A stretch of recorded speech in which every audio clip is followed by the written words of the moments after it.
Croeso i Blwyddyn 11, Uned 2, Asidau, basau a halwynau. Cyn i dechrau, mae'n werth i ni diffinio'r termau yma. Mae asidau yn cynhyrchu ionau H+ mewn hydoddiant. Mae bas yn unrhyw beth sydd yn niwtralu asid, ac mae alcalau yn enghraifft o hyn. Halwyn yw ffordd arall o dweud cyfansoddyn ionig. Mae hydoddiant asid yn cynnwys ionau hydrogen, ac alcalau yn cynnwys ionau hydrocsid. Gallwn cymharu pa mor cryf yw asid neu alcalau gan defnyddio raddfa pH. Mae asid cryf yn pH 0 i 3, asid gwan 4 i 6. Os mae rhywbeth yn niwtral, mae'r pH yn 7, am alcalau gwan, mae'r pH yn 8 i 10, ac alcalau cryf, mae'r pH yn 10 i 14. I gofio pa un yw'r un uchel, dwi'n meddwl for an alkali, the pH is high. Y lleiaf o ddŵr mae'r asid wedi hydoddi mewn i, y mwyaf crynodedig yw e. Y mwyaf o dŵr mae asid wedi hydoddi mewn i, mwy gwanedig yw e. Mae asid yn adweithio gyda metel i wneud halwyn o hydrogen. Y mwyaf adweithiol yw'r metel, neu y mwyaf crynodedig yw'r asid, y mwyaf gyflym bydd yr hydrogen yn cael ei cynhyrchu. Mae enw yr halwyn yn dibynnu ar yr asid a defnyddiwyd i creu e. Mae asid hydroclorig yn creu clorid, mae asid sylffurig yn creu sylfad, ac mae asid nitrig yn creu nitrad. Enghraifft, mae asid hydroclorig yn adweithio gyda zinc i creu zinc, clorid a hydrogen. Mae rhan gyntaf enw'r halwyn yn dod o'r metel ac yr ail rhan yn dod o'r asid. Mae asid nitrig yn adweithio gyda haearn i creu haearn nitrad ac hydrogen.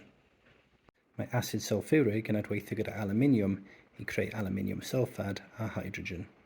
Mae asid yn adweithio gyda alcalau i creu halwyn a dŵr. Mae enw'r halwyn yn gweithio mewn ffordd tebyg i gyda metel. Mae'r ail rhan o'r halwyn yn dod o'r asid, ac mae'r rhan cyntaf yn dod o'r alcalau. Enghraifft, mae asid sylffurig yn adweithio gyda lithium hydrocsid i roi lithium sylfad a dŵr. Mae asid hydroclorig yn adweithio gyda potassium hydrocsid i roi potassium clorid a dŵr.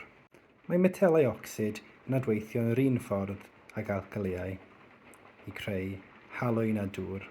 Enghraifft, asid hydroclorig a potassium ocsid i potassium clorid a dŵr. Eto mae carbonad yn tebyg iawn, ond y tro yma yn ogystal â halwyn a dŵr yn cynhyrchu carbon dioxid. Dyma'r unig adwaith sy'n cynhyrchu carbon dioxid. Enghraifft, mae asid hydroclorig yn adweithio gyda potassium carbonad i greu potassium clorid, plus dŵr, plus carbon dioxid. Mae pob adwaith gyda asid yn cynhyrchu halwyn.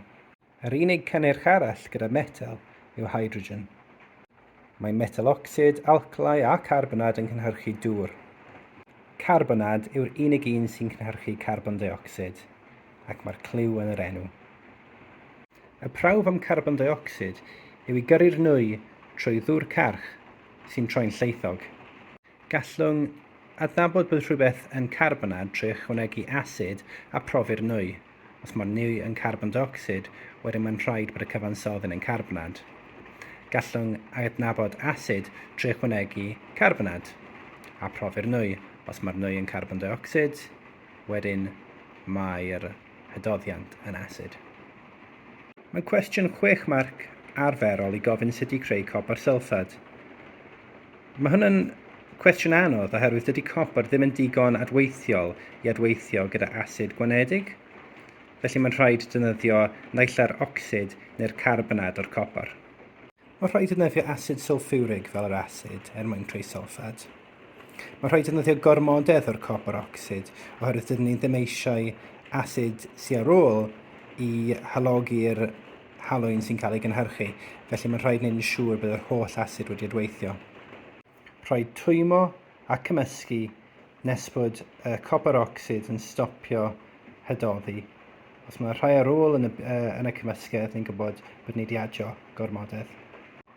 Ar ôl gwneud hyn, dylid hidlo i cael gwared o enw copr ocsid sy'n ar ôl yn y bicer. Mae'r cymysgedd sy'n dod trwy'r papur hidlo yn cynnwys copr sylfad a ddŵr. Yn olaf, dylid anweddu'r ddŵr i gadael crisialau pur o copr sylfad.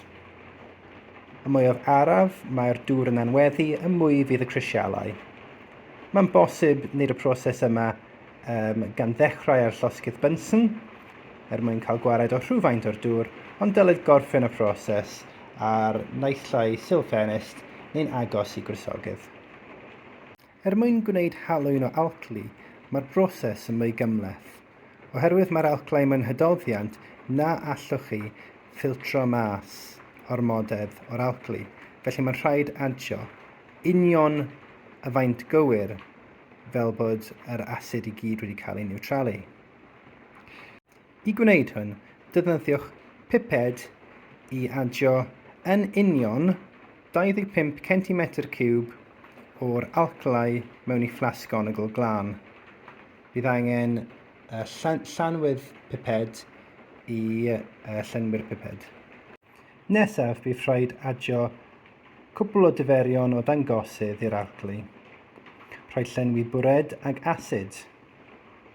Yn araf bach, ychwanegwch yr asid at yr alclau nes i'r dangosydd newid lliw i dangos bydd yr hydoddiant wedi ei niwtralu.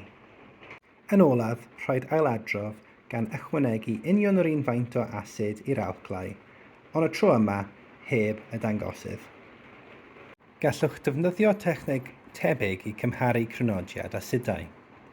Trwy ychwanegu yn union 25 cm3 o alclau i fflasgonogl a cwbl o diferion o dangosydd, wedyn rhoi asid mewn i bwred a ffeindio mas yr union cyfaint sydd angen i niwtralu yr alclau, wedyn ailadrodd gyda asid arall.